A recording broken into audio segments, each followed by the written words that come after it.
In just a few weeks, 4 weeks exactly, we enter the season of Lent. And one of the things about Lent is fasting. So what is the big deal about fasting? I remember when I was a little girl going to school in Maricopa County, in the cafeterias on Friday, we would not have meat. And not being a Catholic, and my little Catholic friends not being willing to teach me, we didn't talk about stuff like that. I'd say, why do we always have fish on Fridays or mac and cheese? Well, it's an aspect of fasting that the church practiced. So what is the big deal about fasting? Why do we do it, and how do we do it? And there's a lot about that in here, as you might imagine. In the book of Isaiah, which we're going to read in a little bit, God has some very specific things to say about fasting.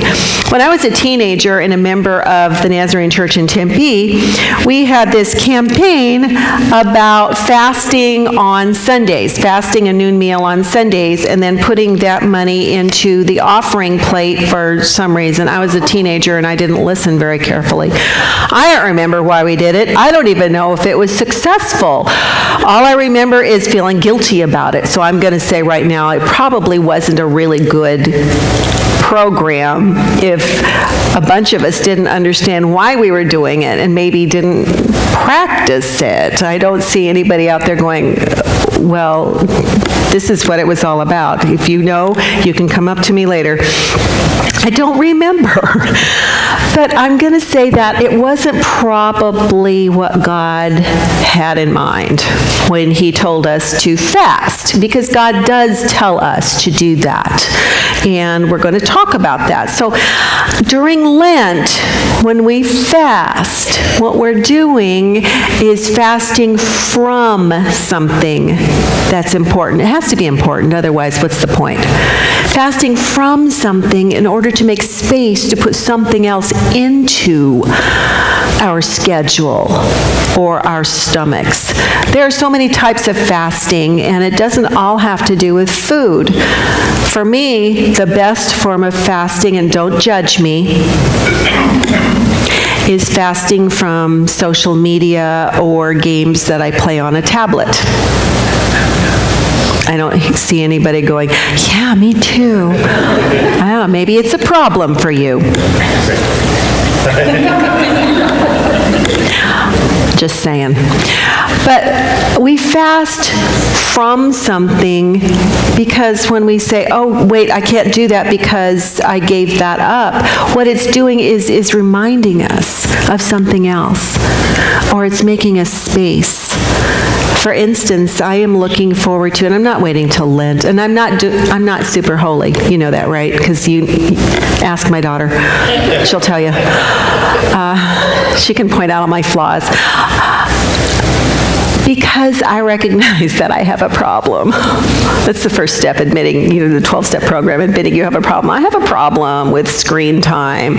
So when I'm not doing that, what I'm doing is allowing more time for something that might be healthier for me, like reading a book, or talking to somebody, or cleaning my house, or, something like that. So fasting, we take something out in order to make space or room for something else. Are you with me? Yeah. Not going to beat that horse anymore. All right. Please rise for the reading of God's Word. We're going to be reading from Isaiah chapter 58, verses 5 through 9a. If you have your copy of God's Word, I encourage you to keep it open and be checking up on me. Make sure I'm doing it right, people. Is this the kind of fast I have chosen? Only a day for people to humble themselves? Is it only for bowing one's head like a reed and for lying in sackcloth and ashes? Is that what you call a fast? A day acceptable to the Lord? Is not this the kind of fasting I have chosen? And you can tell that God is speaking to Isaiah here. This is God's voice. To loose the chains of injustice and untie the cords of the yoke, to set the oppressed free and break every yoke. Is it not to share your food with the hungry and to provide the poor wanderer with shelter? When you see the naked, to clothe them and not to turn away from your own flesh and blood? Then your light will break forth like the dawn, and your healing will quickly appear. Then your righteousness will go before you, and the glory of the Lord will be your rear guard. Then you will call, and the Lord will answer. You will cry for help, and he will say, "Here am I." May God add his blessing to this reading of his word. You may be seated. The law that God told Moses to write down, the law that takes the first 5 books of this larger book, that law called for fasting on the Day of Atonement, and that happens in the fall. And the law says you must fast from sundown to sundown. That means from sundown the day before to sundown the day of. You must fast that entire 24-hour period. And it was called to be, God said you have to do this to remind yourselves that you need me in your lives. Because what happens when we get hungry? We're not really happy, not really comfortable. We remember that we are frail, that we are human, that we are needy, that we can't go it without something else, right? I can be strong and self-confident and intelligent and organized and powerful and have lots of resources, but when I'm hungry, I need something, right?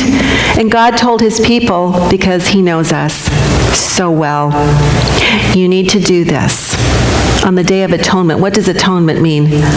I repent. I'm sorry. I confess. I didn't do it like you wanted, God. I'm not all that in a bag of chips. That's what the Day of Atonement is for. That's what the fasting is for, to remind us, to remind them. Whenever we read about them, it's us, right? Put your name in there. Just say, yep, okay. I might have thought that too. You know, if I'd been there, maybe I would have done it that way and been wrong too. Maybe.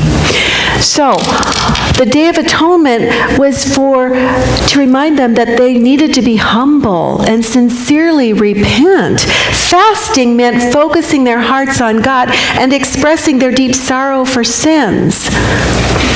But when you do something over and over and over, sometimes it takes on a different type of feeling, right? Before I remember how to do it, I'm just going to do it.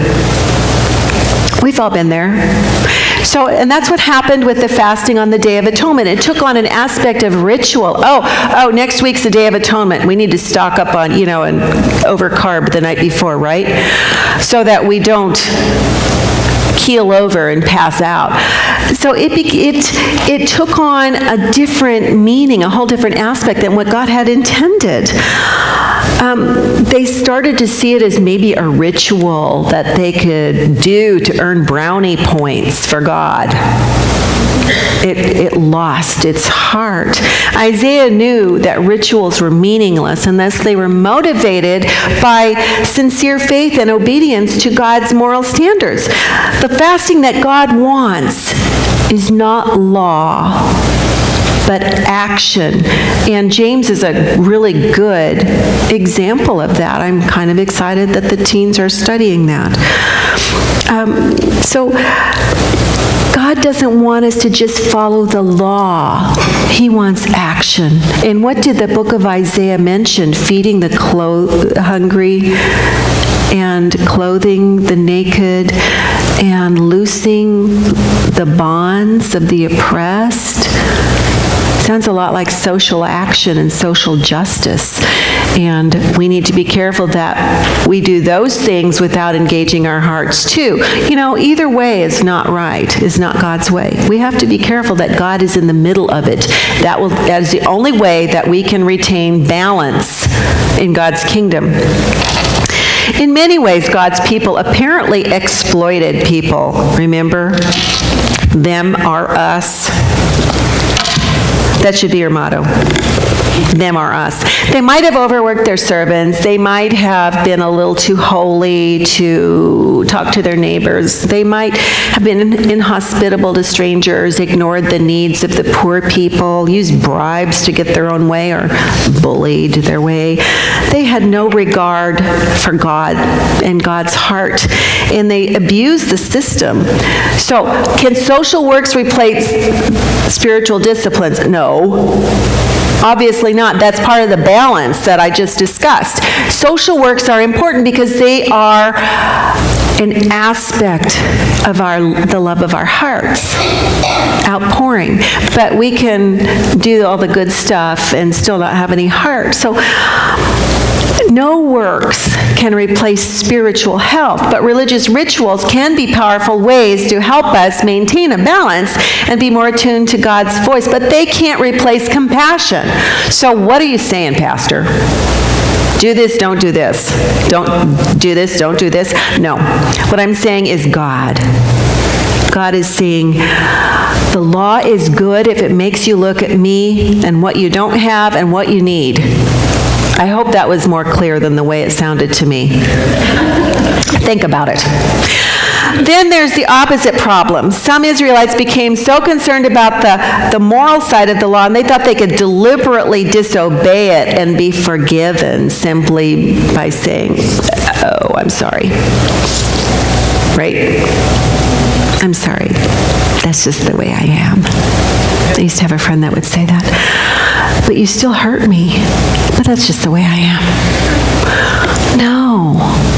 No, we can't go through the motions of saying, I'm sorry, or please forgive me, or I'll never do it again if there's none of this in there. We have to have God's heart. They would go through the motions of ritual sacrifice, and I've spoken about how they sacrificed every morning, every night, and special times throughout the year. They think, well, if we do that, if I take the right size lamb that looks the right way on my day, I'm going to be good with God. No. That wasn't quite how it worked. Prophets like Isaiah was telling them that God despises empty ritual. Empty rituals done by insincere people.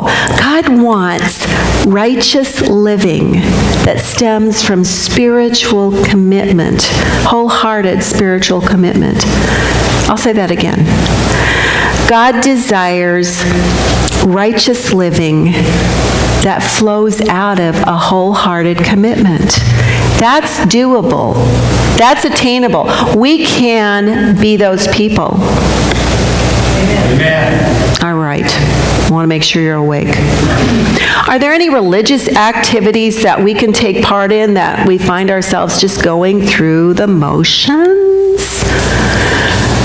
Steve took this photo last summer when we were in Barcelona, I think. Nope. Where?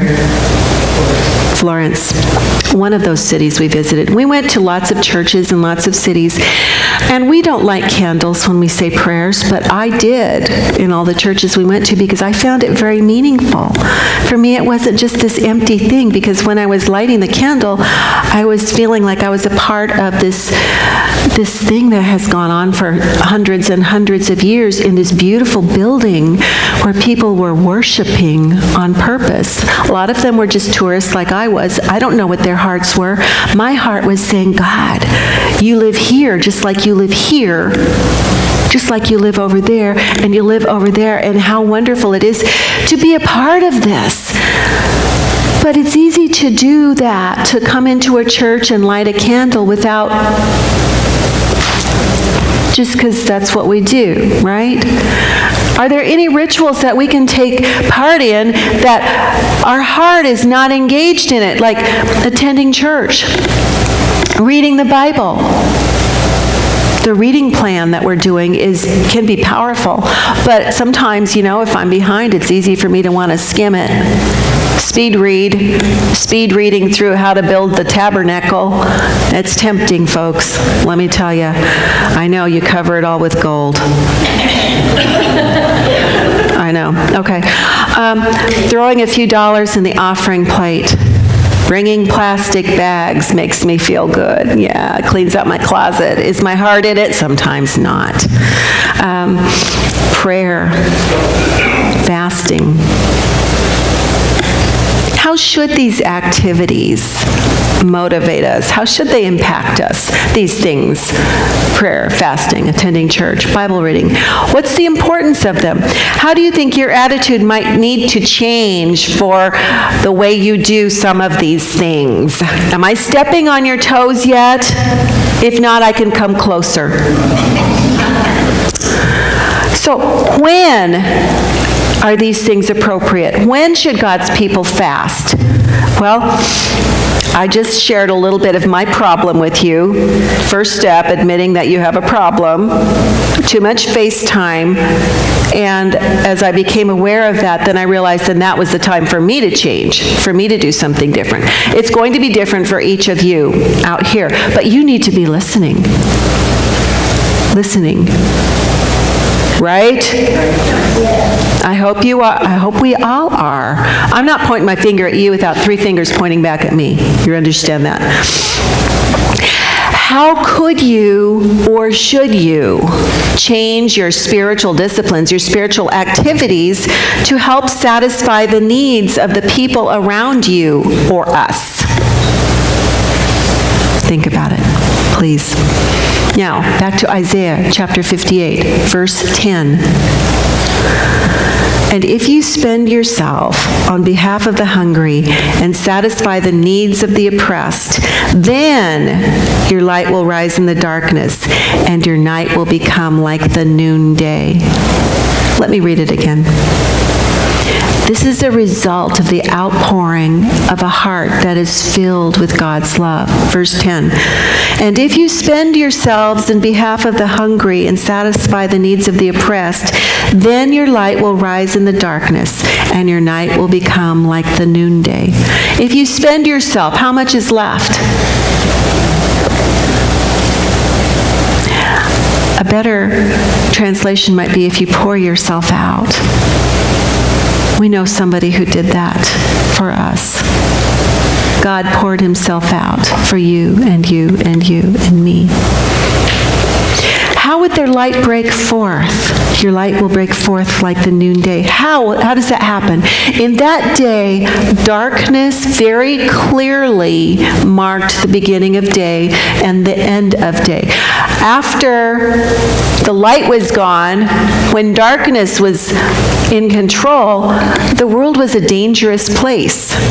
Nefarious happenings. Bad things happened in the dark. Bad people could go around and break in and abuse and take things that did not belong to them. It brought all kinds of threats and dangers. Wild animals would attack at night.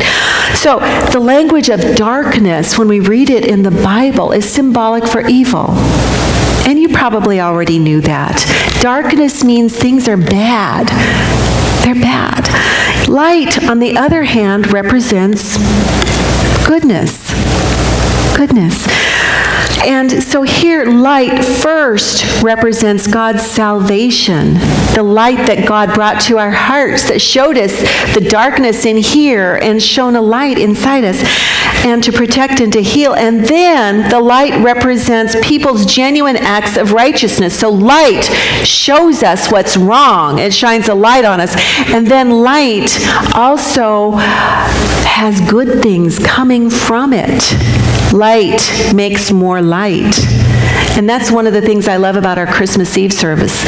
We light a candle from the Christ candle and light somebody else's candle and somebody else's candle. And what happens?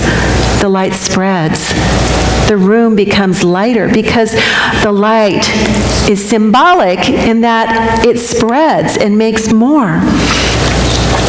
One of the passages for this morning is Psalm 112. We're not going to read it right now, but I want you to notice at the top of your worship folder that all of the scriptures are listed for Sunday. And even if I do not read all of them, you can take your worship folder home because I know you want to open up the Word to your life, God's Word, and study because everybody likes to study, right?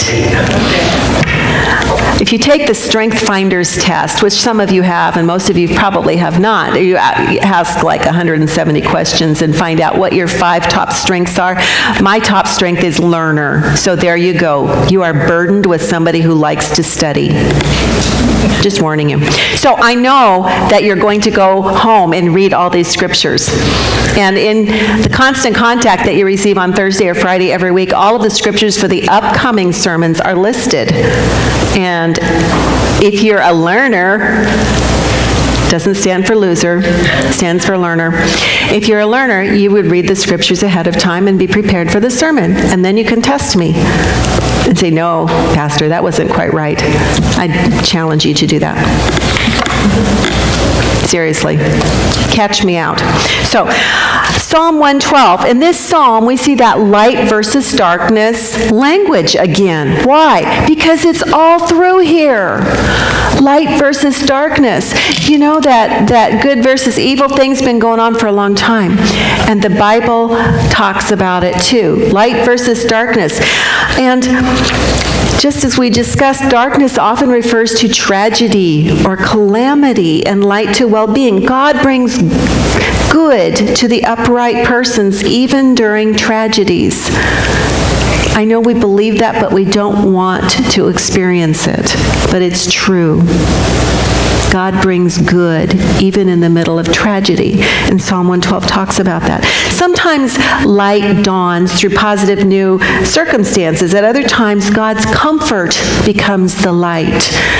And if I asked for a show of hands, I'm not going to, but I know that many of us would raise our hands to affirm that when we've been in the darkest, most difficult times of our lives, God's comfort brought a certain type of light that we wouldn't see in any other way. Because when it's the darkest it can possibly be, God's light is the most potent. This psalm is a song about God and all the good that God does for us. It's not a list of promises to claim, but it's a list of reasons to praise God for God's goodness and generosity and mercy and compassion toward us. And in Matthew chapter 5 that Pastor Andy, I loved the cracker illustration. I'm with her. I don't know why anybody would make unsalted saltines. It seems like a bad definition to me. Anyway, that was perfect. But I'm going to read Matthew 5 verses 13 through 16 now from the Message, because I love the way that Pastor Peterson puts this passage. So listen closely. Let me tell you why you are here. You're here to be salt seasoning that brings out the God flavors of this earth. If you lose your saltiness, how will people taste godliness? You've lost your usefulness and will end up in Here's another way to put it. You're here to be light, bringing out the God colors in the world. God is not a secret to be kept. We're going public with this, as public as a city on a hill. If I make you light bearers, you don't think I'm going to hide you under a bushel bucket, do you? I'm putting you in a light stand. Now that I put you here on a hilltop, on a light stand, shine. Keep open house. Be generous with your lives. By opening up to others, you'll prompt people to open up with God, this generous Father in heaven. So, bringing out the God colors in the world. I was hoping Pastor Andy would say something like, tell the children, these little people, that we even have to put salt in ice cream. Doesn't that sound kind of crazy? If you don't put salt in ice cream, have you ever made it without salt? Nobody has? Okay, good. Don't do it. It doesn't taste right, does it? And cookies and oatmeal. You put salt in it? Yeah. If you don't put salt in sweet things too, they just don't taste right. So what is God saying here in Matthew? Who's the salt? Who's salty out here? Raise your hand if you're salty. Oh, good. Some of you need a little rub on your neighbor if you didn't raise your hand. Get some salt. We are the salt. What is our purpose? Our purpose is to make the world healthier, better, taste better. Isn't that what this passage just said? A world without salt is just not worth living, as far as I'm concerned. Steve says I use too much of it. I don't care. I like it. Without salt, it's just not good. In fact, if you don't get salt in anything, what happens to you? This doesn't work. Your electrolytes are out of whack. You'll have a heart attack. It's important, people, and you are it. So, in 1 Corinthians chapter 2, 1 and 2, Paul talks a little bit about salt. Paul here is, and I'm not going to read the whole thing. I want you to read it when you get home or tomorrow morning. Paul, in 1 Corinthians chapter 2, is arguing that his saltiness, Paul's saltiness, and his light is only because he's connected to the great salt maker in the sky, right? He said he's only salty and he only has light because God is calling him and working through him. He may have been experiencing some criticism for a church that he had been planting in Athens, where he tried to be the great debater. Paul did like to argue. And that's okay, because we learn a lot from his arguing when he wrote it down and left it for us. But he's here saying, I'm only here because God told me to be. And if someone were to ask Paul to state the gospel of Jesus Christ in just a couple of words, there wouldn't be any question about what Paul would say. He would not say God is love, or love your neighbor, or keep the commandments. What Paul would say, and it's in verse 2 here, Jesus crucified. That doesn't seem like it goes with all the other passages we've been reading. But it does. It does. It's the heart of the matter. Jesus did all those religious things that we talked about earlier. He went to the temple. He lit lights. He prayed those prayers. He kept all the sacrifices. He even fasted. We know that he fasted at least for 40 days once. I don't know how God did that, but he was God. Those are all good things. They're all really important things that Jesus did, but they would not have mattered one bit if Jesus had not humbled himself enough to make that final sacrifice by submitting to God's purpose for him. That purpose that was and is for you and me. He sacrificed. He gave up how much? Everything. Jesus poured himself out. He gave up everything he had because that was the only way that any of that other stuff made any sense at all.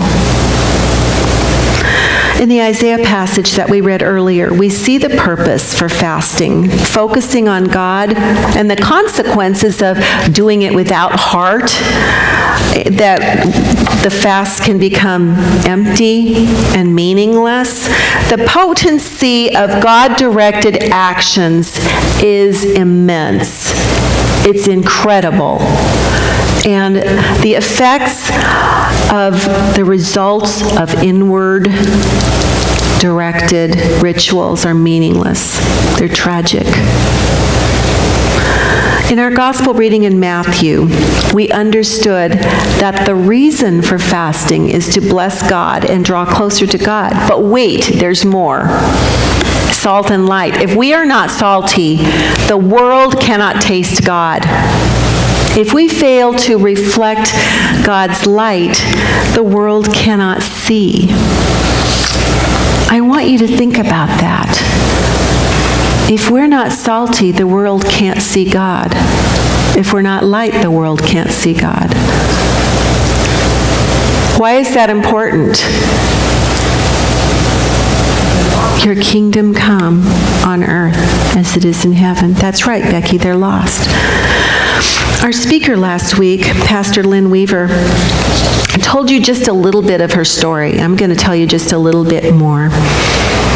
she was a Mormon, married in the temple, and then she was prayed for. It's a really long story, I'm summarizing. Prayed for by her family for 7 years, and she finally got it, and it's a great story. But after that, she joined this little church, and she was heavily involved and very deeply committed to loving God and serving others through this church, and there were some really bad things happening. And so she had to leave that church, and she went to another church, heavily committed and deeply loving Jesus and serving, and the same things happened. Horrible, tragic things in that church. And so she left that church, and she's floundering. And for me, that's a dramatic illustration of how God kept her heart and soul intact, because of those things that were happening were really damaging and wounding. And it would have been so easy for her to just give it all up and say, this is no good. Look what these Christians are doing. And it's no better than what's happening in the world. And remember, she lived in Las Vegas. It wasn't a healthy environment. So I said, how did you end up in the Las Vegas Church of the Nazarene? And she said, I Googled holiness and obedience. I know. That was my reaction. Wow. I want to be that church, people. I want us to be that church. That if somebody's looking for a people who are holy and love God enough to be obedient, that they would see you. They would see me. God, help us to be that people. Last week when your staff went to that pastor's equipping seminar, Dr. Sundberg, who has her PhD in historical theology, whoa, big hat, talked about holiness. She said something that just really made sense to me. When I was a teenager growing up in the church and people talked about sanctification and holiness, what I saw was, people waving hankies, and there's nothing wrong with that. I miss it. But that's not holiness. That's just a demonstration of an emotion that comes from being so filled with the presence. I didn't understand holiness. And consequently, I was at the altar every Sunday going, God, I don't think I'm doing it right yet. Help me. He did, but I'm a slow learner. She gave us a sermon illustration that I'm going to use with you. She says, what if when you pray the prayer to be part of God's family, you end up with just this little tiny bit of God reflecting you. Just this little tiny bit. You probably can't see yourself in here yet, can you? But the closer you get to God, the bigger this would be. The more you would reflect God. Can you see yourself yet, Alejandra? No, because it's turned over me.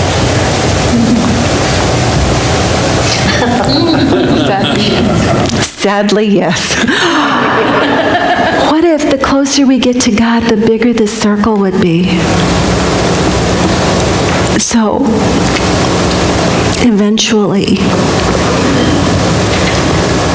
I would be completely obliterated. Nobody would see me. All they would see is God. Can you understand holiness a little bit better that way? And you know what? This isn't a manipulation or just a little trinket. What this is a cue. God's word is full of cues, isn't it? God said, well, when you go to the temple, you're going to light the lampstand, and the lampstand has almond blossoms, and the priests are going to have robes that are purple and scarlet and blue and gold and pomegranates along the bottoms, and the curtains are going to be these colors. And God was showing us that our senses need something to look at and to think about and to be able to remind ourselves. So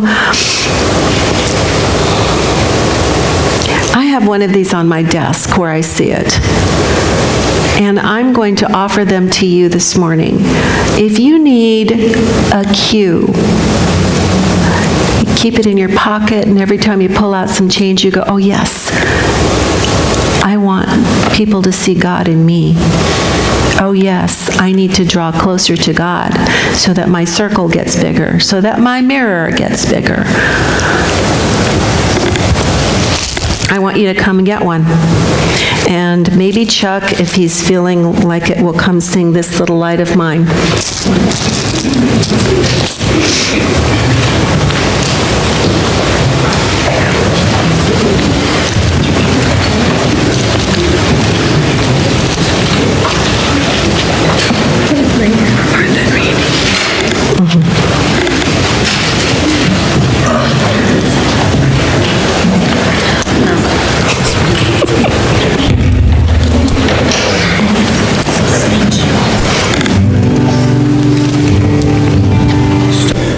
This little light of mine, I'm gonna let it shine.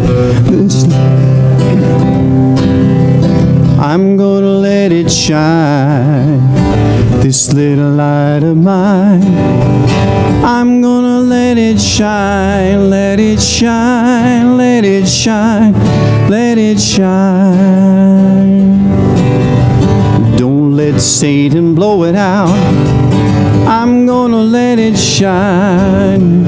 Don't let Satan blow it out. I'm gonna let it shine. Don't let Satan get out. I'm gonna let it shine. Let it shine. Let it shine. Let it shine. Hide it under a bushel? No. Hide it under a bushel? No. I'm gonna let it shine. Hide it under a bushel? No. I'm gonna let it shine and hide it under a bushel. No, I'm gonna let it shine, let it shine, let it shine, let it shine. Let it shine till Jesus comes. Let it shine till Jesus comes. I'm gonna let it shine. Let it shine till Jesus comes. I'm gonna let it shine. Let it shine till Jesus comes. I'm gonna let it shine. Let it shine. Let it shine. Let it shine.